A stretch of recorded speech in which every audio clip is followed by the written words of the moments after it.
Hello, everyone. Happy holidays and welcome to Center for Spiritual Living Rogue Valley in Medford, Oregon. I'm Kimberly Hawkins, Spiritual Director here, and we're delighted you decided to join us for our Sunday celebration. We are a welcoming and inclusive spiritual community dedicated to teaching spiritual tools to transform personal lives and help make a world that works for everyone. And we welcome you no matter where you may happen to be on your own personal spiritual journey. With me this morning to do our opening prayer and reading is Nancy Clay, a practitioner. And our musicians this morning are the gifted Anton Miserak and Laura Berryhill. We go to them now for two opening songs, and I invite you to sing along if you feel so called, especially to the first one, Anton and Laura.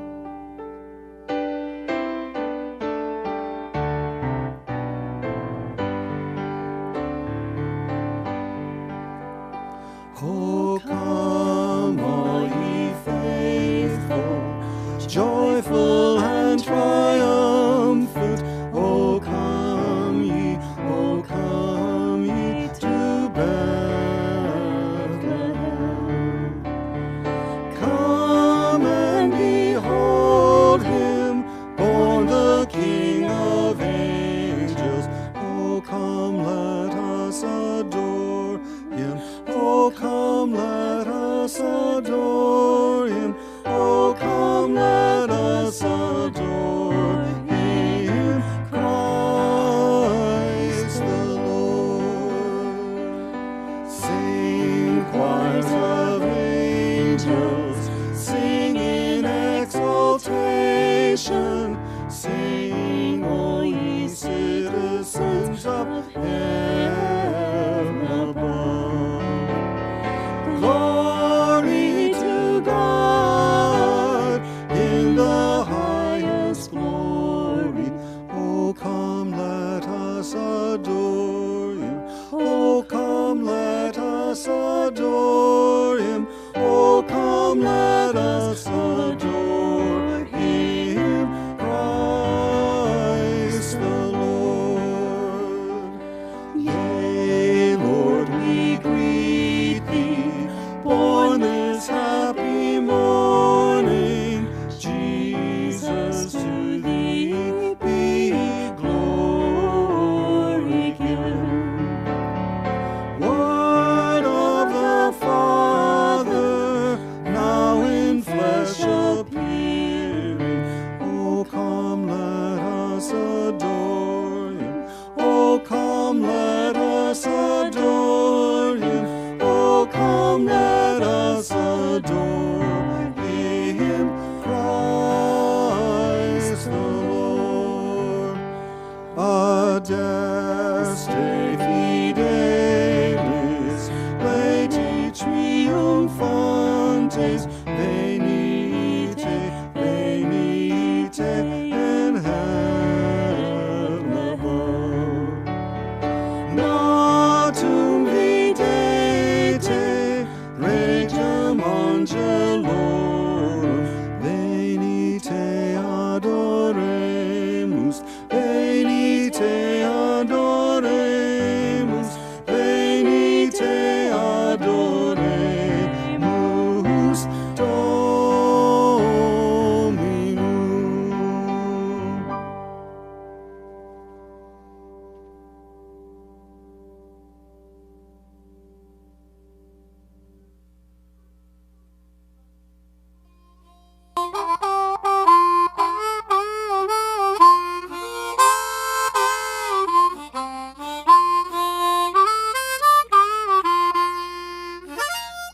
Go tell it on the mountain, over the hills and everywhere. Go tell it on the mountain, that Jesus Christ is born. While shepherds kept their watching o'er silent flocks by night, behold, throughout the heavens there shone a holy light. Go tell it on the mountain, over the hills and everywhere. Go tell that Jesus Christ is born.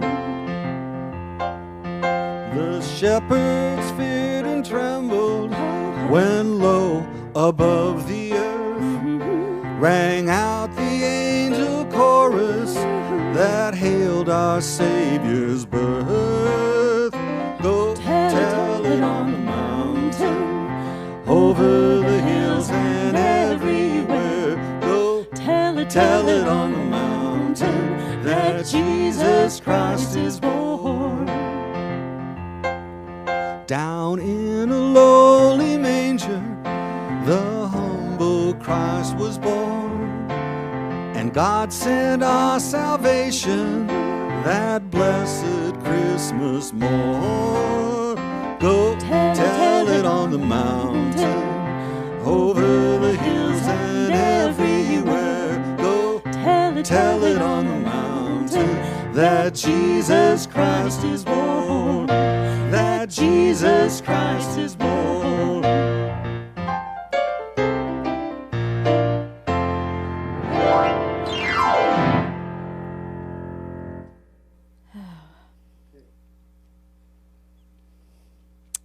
So taking a centering breath and entering into the quiet. There is one life. I call this life God. Everything, every bit of everything in the universe is that one life showing up in every way. Every one of us, every breath we take, every thought we think, there is nothing else. Everything is an expression of the life of God. Knowing this inspires great gratitude for all that is. The multitude in the one becoming the all. As we begin to look at life this way, we see God in everyone. We begin to realize that all of life is sacred. And for this knowing and for so much more, we say together, and so it is. Now I have some readings this morning that are on the subject of light, as Reverend Kimberly suggested with her talk. This one is from the Unity magazine, The Daily Word, and the word for this day is illumination. As I look within, the light of understanding dawns in me. As I look to the east on a clear morning, I see the sky begin to grow lighter about an hour before sunrise. The changes in color are nearly imperceptible at first. Birds begin their morning songs as the sky grows brighter. Then, as golden rays of light proclaim the rising sun, I hear these words from the creation story of Genesis. Let there be light, and there is light. Illumination, the light of spiritual understanding, dawns within my own consciousness in much the same way. The darkness of ignorance begins to lighten. Insights emerge, dimly at first, then more vividly. Finally, understanding pours forth like the radiant morning sun, and there is light. And my next reading is also from the Daily Word. And the word of the day from this reading is light itself, light. I am aglow with the light of God. When life feels dark or full of clouds or shadows, I may find I crave warmth and brightness. During these times, I seek out tangible sources of life, reminders of my luminous nature. I may bask in the splendor of the sun or admire the shimmering stars. Maybe I will light a candle, finding in its soft light a healing balm. Its radiance reminding me that I too am made of life. The light of God shines brightly within me and within each of us. My soul is aglow, radiating like a beacon, a reminder of the sacred nature of this human journey and my place in it. Even at times when life seems dark, I remember the light of the divine endures for all people, all people, all people everywhere. And just one more from the Science of Mind magazine. Each day when we venture out into the world, we have an opportunity to be one of those warriors of life. Light. We can live our lives in such a way that light, compassion, and peace reverberate from our being. When we recognize, honor, and fuel the sacred light within, we suddenly begin to recognize, honor, and cherish the light shining within all. And we can say together, with great gratitude for this and so much more, and so it is. Thank you, Nancy Clay. We go once again now to our musicians, Anton and Laura.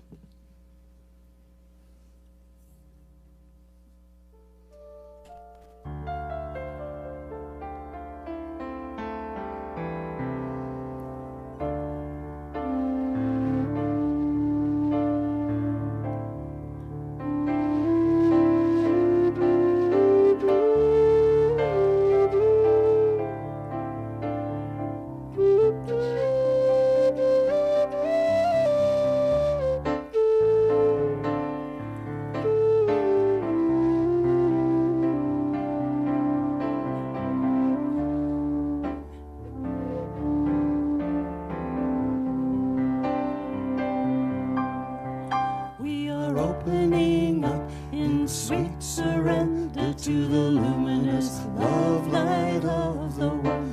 We are opening up in sweet surrender to the luminous love light of the One. We are opening, we are opening, we are opening, we are opening.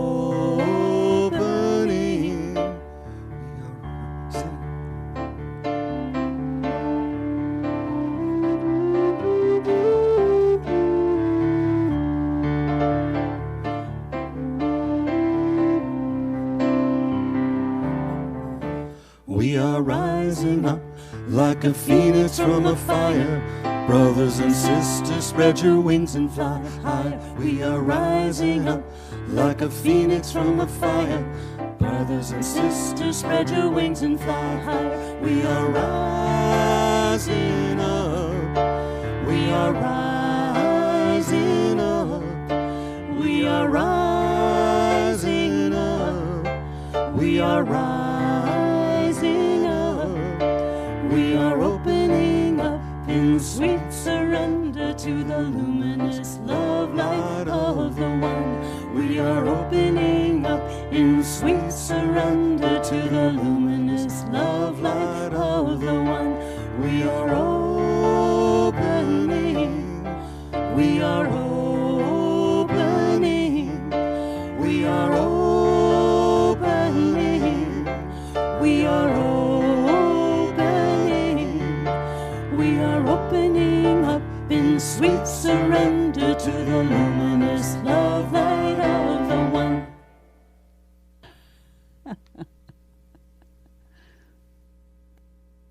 Oh, yes, Anton and Laura. You have opened us up indeed. Thank you so much. As you may have guessed by now from both the readings and the songs, my topic this morning is welcoming the light. Now, I'm going to be a little, transparent with you and confess that this was not an easy message for me to prepare this year. Usually when I do the Christmas message, I am just aglow. I am joyful. The words that came to me when I was thinking about this last night were, I am joyful and triumphant. And that's not the way I've been feeling a lot of the time this season. And I bet that I'm not the only one that would say that. There's so much going on, and I miss family. I know many of us are not able to be with family or have decided not to be because it isn't safe to travel. And at least I know my family are healthy right now, and I know that's not true for everyone, that there's so much illness. But, you know, that's the milieu we're in right now on the human level. So for me, my family is spread out across the country. I have family, close family, in Southern California. Here I am in Southern Oregon. I have family in Arizona, and also my daughter and her husband in Connecticut. And there's no way any of us were going to travel this season. I miss my 2 grandkids. Virginia just turned 4, and Cecilia's 2. And you know that at that age, children change so rapidly. I have not seen them in over a year. So while there's a lot of disconnection right now, social isolation, and an inability to come together, what I realized is on other levels, there's more connection than ever. Perhaps not the connections that we would prefer to have this holiday season with loved ones, but connections worldwide. And there's so many examples. You know, we've all been Zooming. Maybe some of us are feeling a little zoomed out, but that technology has allowed us to come together. For example, tomorrow I will be on a call, a winter solstice celebration hosted by Jean Houston and Peggy Rubin, and I know that there will be people from all over the globe participating in that celebration, which is just to me amazing. I mentioned last week that I've been enjoying a Facebook page called View from My Window, where people have posted their Christmas trees, their menorahs, but they've also shared personal stories of the challenges they're going through right now, people they've lost, pets they've lost.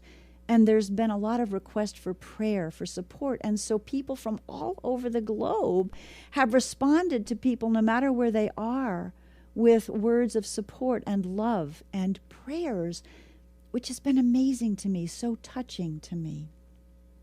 Even in my neighborhood, you know, we're not doing the typical New Year's Eve gathering at one of the houses where we all can get together.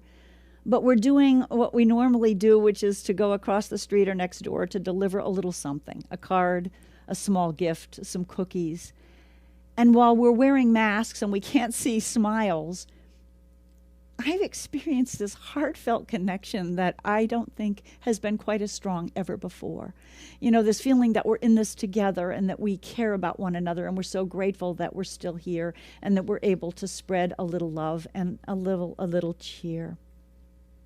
So one more example, one of my board members was talking about her grandson was in a band concert. I think it was in Wisconsin, and she was able to attend because they did it on Zoom. And she also shared that there was a hospital and a hospice program that was very supportive to her when she was losing her mom several years ago. And they did a remembrance service each year around this time for people and to remember their loved ones. And she said she could never go because it was during the week and she worked. And this year, they did that service online. And she said she attended, and it was so touching and so healing. She wrote a letter to the hospital thanking them and asked if they could please consider doing it online every year, even if we're not socially isolated. So things have opened up, and we are in this together worldwide, figuring it out together worldwide. And I think there's a sense, at least I know I have it, and I bet you do too, of a connection and a shared experience, be it difficult, that we've never, ever had before in our lifetimes. So this morning I've decided to talk with you about 3 things. The first is light. I also want to talk about Mary, and I want to talk about remembering. So first, the light. In Science of Mind, we teach spiritual principles that are really ancient wisdom, new thought, that are always true. So here we are in a worldwide situation where many of us feel like everything's changing. We don't know what to expect. The ground beneath us feels like it's fallen away. We don't know if there's light at the end of the tunnel. Well, I guess spiritually speaking we do, but in our human sense, we don't necessarily know when this is going to end. So everything is different, everything is changing, everything is chaotic, and yet spiritual truth is true always. It is eternal, it is lasting, it is true always. And I'd like to think that the most important spiritual principle is that of light. It's that of this oneness, this presence that Nancy so beautifully prayed about and read about. There is this light that created the universe, the source of all of life that lives each of us, breathes each of us. It is eternal. It is never extinguished, even when someone leaves this earth plane, as so many have during this COVID epidemic. So that light, even in the darkness, is still there. I want to show you a quote on our slide now coming up from, talk about ancient wisdom. The Persian poet Hafiz said this: "I wish I could show you when you are lonely or in darkness the astonishing light of your own being." Again, I wish I could show you when you are lonely or in darkness, and many of us are feeling that way right now, the astonishing light of your own being. Our founder of Science of Mind, Ernest Holmes, wrote this: "Each of us has been furnished with a divine torch whose wick burns from the oil of the eternal." We've been furnished in this human life with a torch whose wick burns from the oil of the eternal. In other words, it can never be extinguished. It is forever replenishing itself. It is never going to be used up. That is the light that we are. And if we go back, we're celebrating the birth of Jesus. If we go back to his teachings, he said, "You are the light of the world. You are the light of the world." Not just he being the light, the most amazing teacher I think we've ever had that walked the earth, and very enlightened being, but we talk about Christ consciousness being that same consciousness within us that can know as Jesus did, our oneness with the divine, our oneness as the divine. So how can we remember this light and embody this light? I think we need to cultivate it, probably consciously, especially when we're challenged as we are right now. So one of the ways I think we can do that is to do what brings us joy. Sometimes that's simple things, like taking a plate of cookies to the neighbors, like writing Christmas cards, like smiling. And, you know, many of our avenues of joy are closed to us right now. One of my avenues of joy is going to the gym. Not possible right now. Not possible to gather for holiday parties. But to ask ourselves, what can we do? I was socializing last night outside on the patio, 6 feet apart from 2 friends who were passing through. And they were talking about the sadness of not being able to be with family. But as we talked, what they thought about was, when we get back home to Portland, we're going to string some lights and we're going to bake some cookies, and that is going to bring us joy. I think that spending time with the divine is another way we can cultivate that light, feel that light, and feel the joy, because joy really is not, as much as we sometimes think it, joy is not about what's out there happening around us. Joy is an inside job. Joy is cultivating that connection with the divine, embodying our connection with all our fellow lights around us, feeling it, knowing it, and that generates the joy from within. The other thing I think that we need to remember, especially this time of year, is self-care. An empty lantern provides no light, right? So we have to, self-care is the fuel that allows your light to shine, someone once said brightly. Self-care is the fuel that allows our light to shine brightly. And I think self-care and service, so both cultivating our own light and sharing it. So I love that metaphor, and certainly tomorrow, we commemorate the winter solstice. Even though it's the darkest day and the longest night of the year, we celebrate the return. What is true always is the sun returns, light returns, light is never extinguished. So I'm just thinking about a couple other things: walking, online yoga classes, blessing others.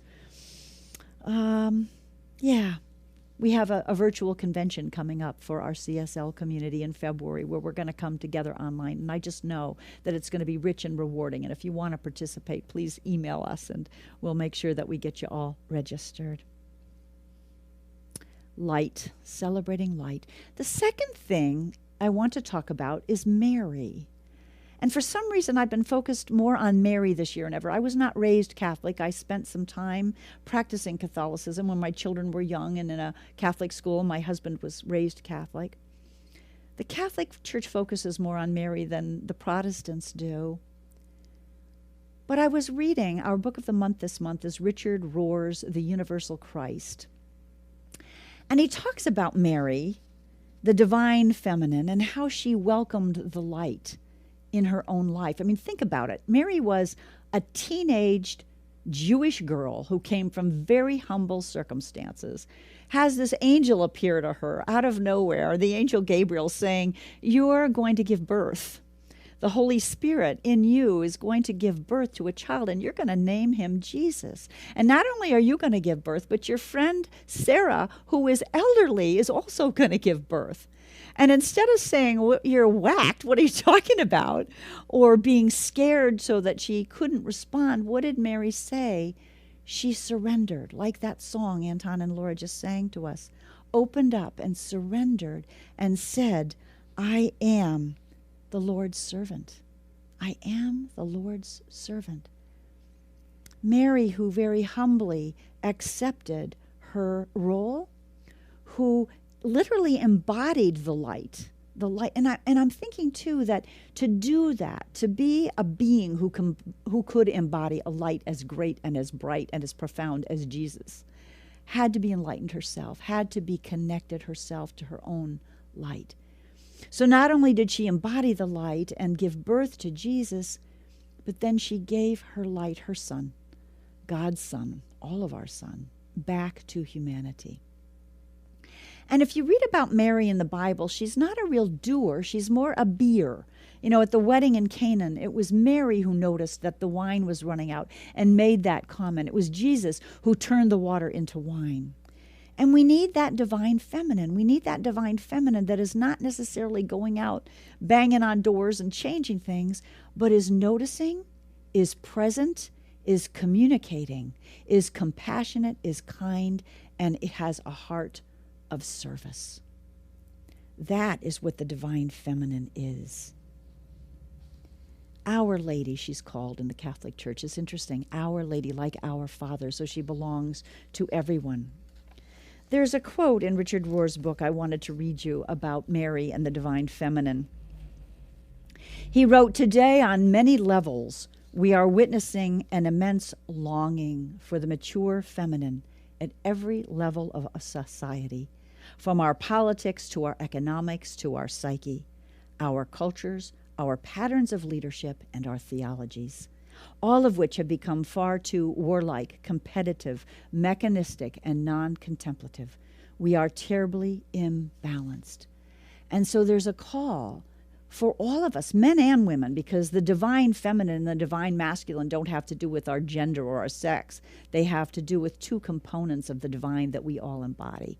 And so I think we're all called right now, in these very challenging times, to focus on, to embody, to embrace, to open up, to surrender to that divine feminine, that kindness, that presence, that open-heartedness.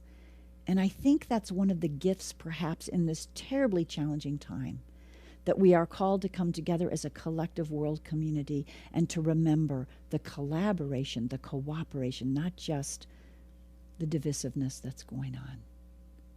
So thank you, Mary. And Mary, I feel like, is close to my heart this time of year. I invite you to contemplate the presence, the gift that she was in this Christmas story, as well as her son.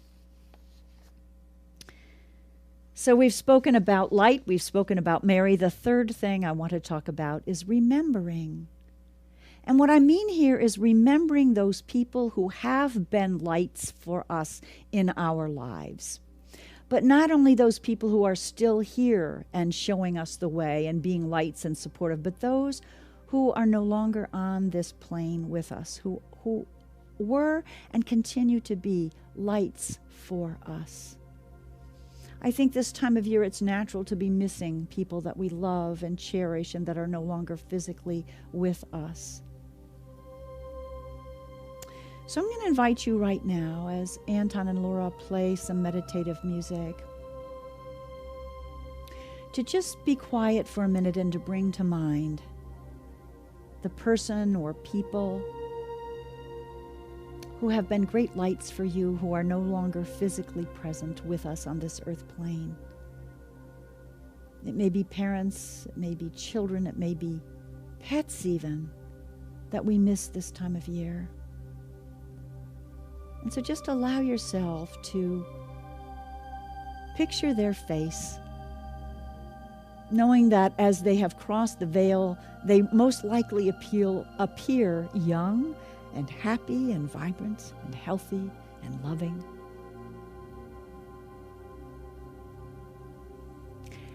And as we sit with this and breathe in and remember them, I'm going to light a candle to represent the light that still exists as their souls, helping us to remember that that light of who they are is still very much alive. That wick is fed from the oil of the eternal, as Holmes said. And so let's embrace and remember these lights as I read an excerpt from a poem from John O'Donoghue, the Irish poet, who himself is no longer on this earth plane, but whose light through his works and his poems certainly shines brightly and lives on. So I'm going to invite you to take a deep breath.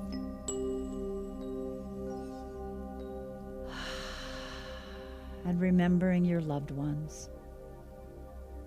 Being grateful for the light, being grateful for the support, the love, the laughter that they offered us. And take in these words from the beloved John O'Donoghue.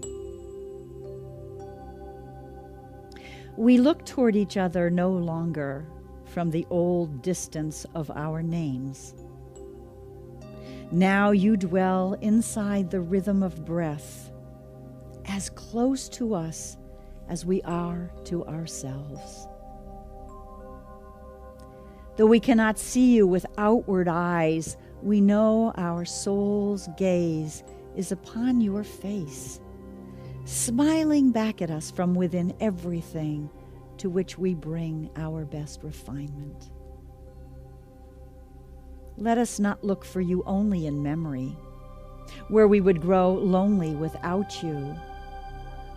You would want us to find you in presence, beside us when beauty brightens, when kindness glows, and music echoes eternal tones. May you continue to inspire us to enter each day with a generous heart, to serve the call of courage and love until we see your beautiful face again in that land where there is no more separation, where all tears will be wiped from our mind, and where we will never lose you again. And I would actually say we have never lost these lights that have lit our lives, that their memories, their presence, their love continue to support us, and that they are ever present, closer to us than our breath. So taking a big breath in and a deep breath out. Just taking a moment to give thanks and gratitude, even though we cannot be physically connected right now. Gratitude for the light that still shines within our hearts from these beloveds. We're so grateful.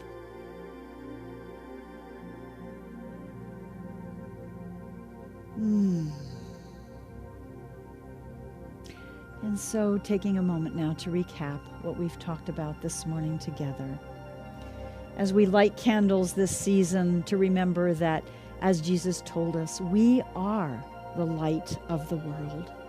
And as Mary modeled for us, not only can we embody that light, but we can give that light, sometimes in small ways, but so important ways, to everyone that we come in contact with.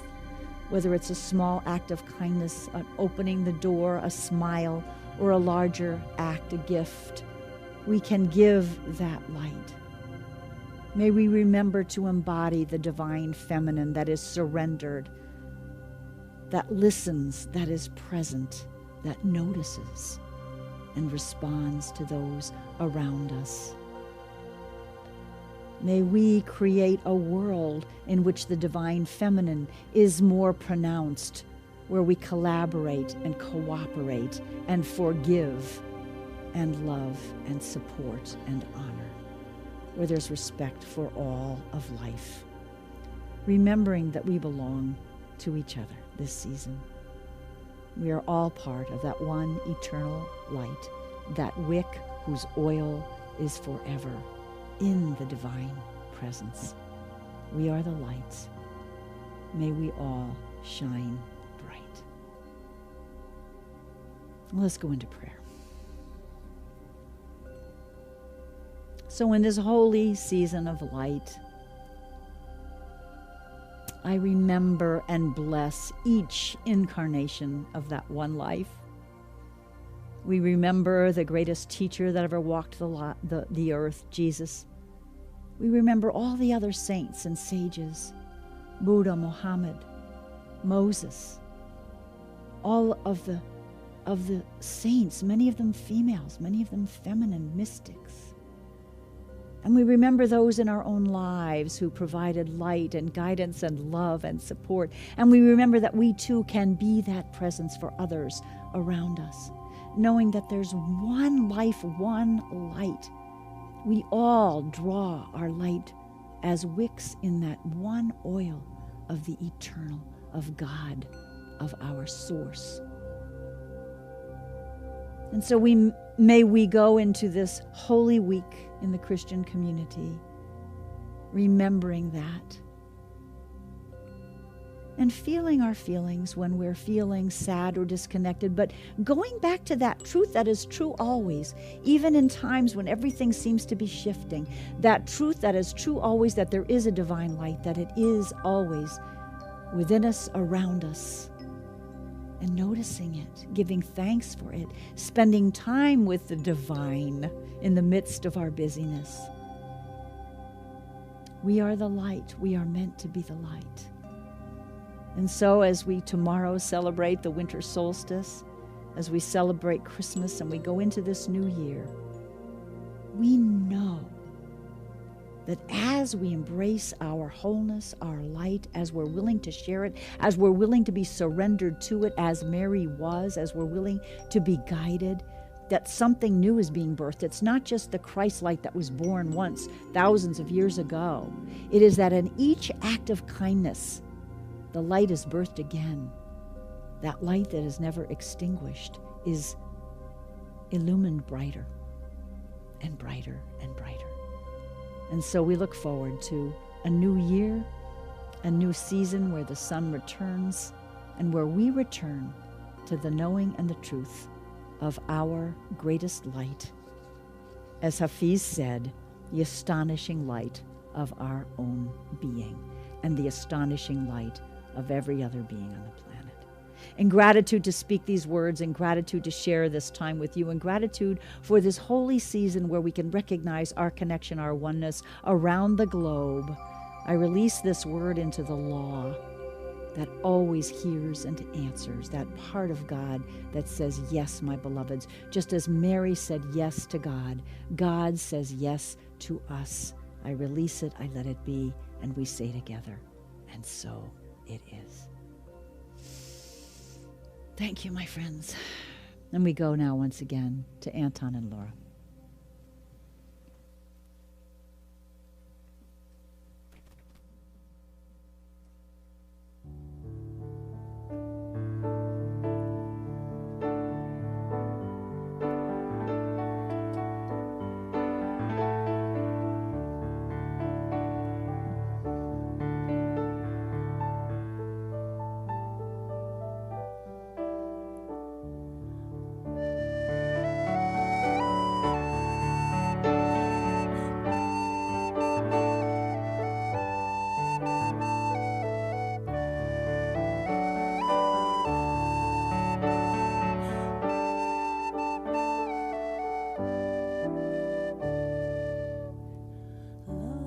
came down at Christmas.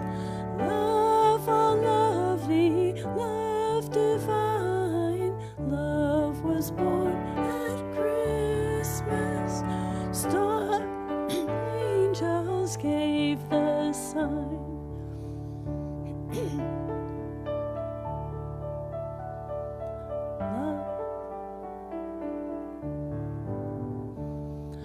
Love shall be our token, love be yours and love be mine, love to God and all men, love for plea and gift and sign.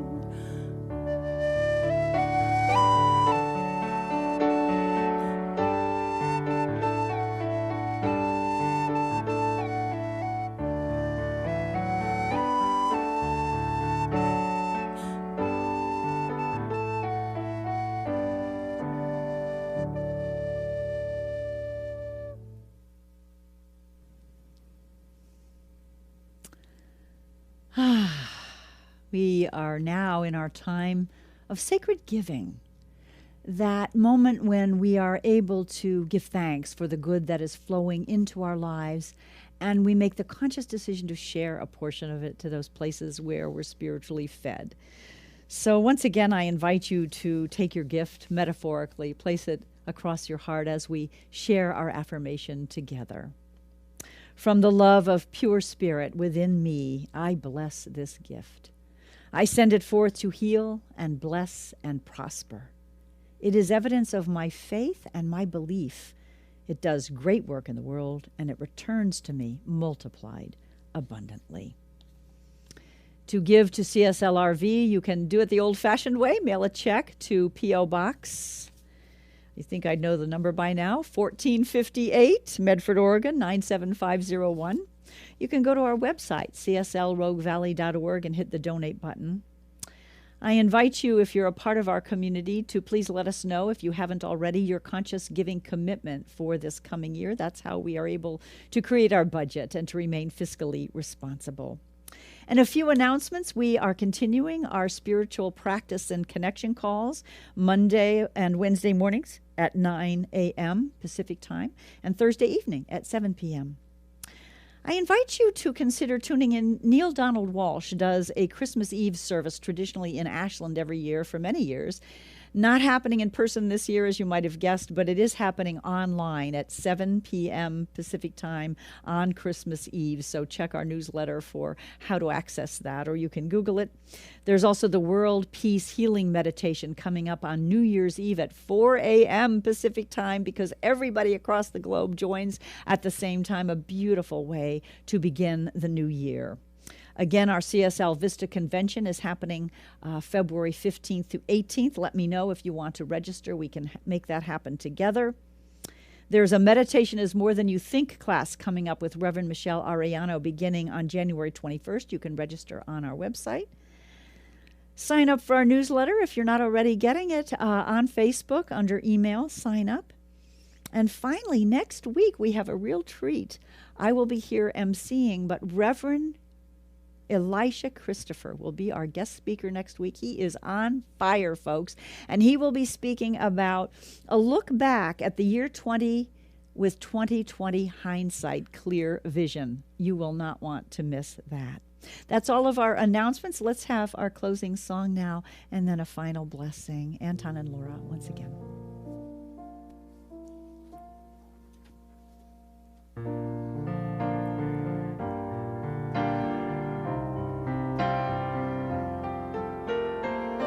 I am a light, I am a light, I am a light in this world. I am a light, I am a light, I am a light in this world. And I shine, and I shine, and I shine so bright. And I shine, and I shine, and I shine so bright. You are a light, you are a light, you are a light in this world. You are a light, you are a light, You are a light in this world, and you shine, and you shine, and you shine so bright, and you shine, and you shine, and you shine so bright.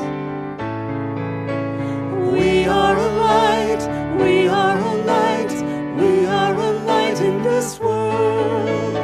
We are a light, we are a light, we are a light in this world. And we shine, and we shine, and we shine so bright. And we shine, and we shine, and we shine so bright. And we shine, And we shine, we shine, and we shine, and we shine so bright. and we shine, And we shine, and we shine, and we shine, and we shine so bright. We shine, We shine, we shine, we shine, we shine, we shine, we shine. We wish you a Merry Christmas. We wish you a Merry Christmas. We wish you a Merry Christmas and a Happy New Year. Good tidings to you wherever you are. Good tidings for Christmas and a Happy New Year. We wish you a Merry Christmas. We wish you a Merry Christmas. We wish you a Merry Christmas and a Happy New Year.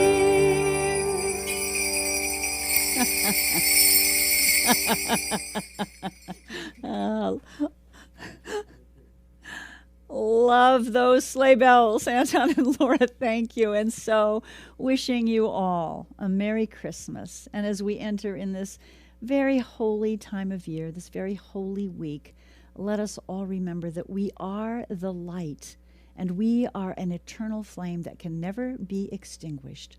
We are a light that is reborn in every act of kindness. Be well. Much love. Bye for now.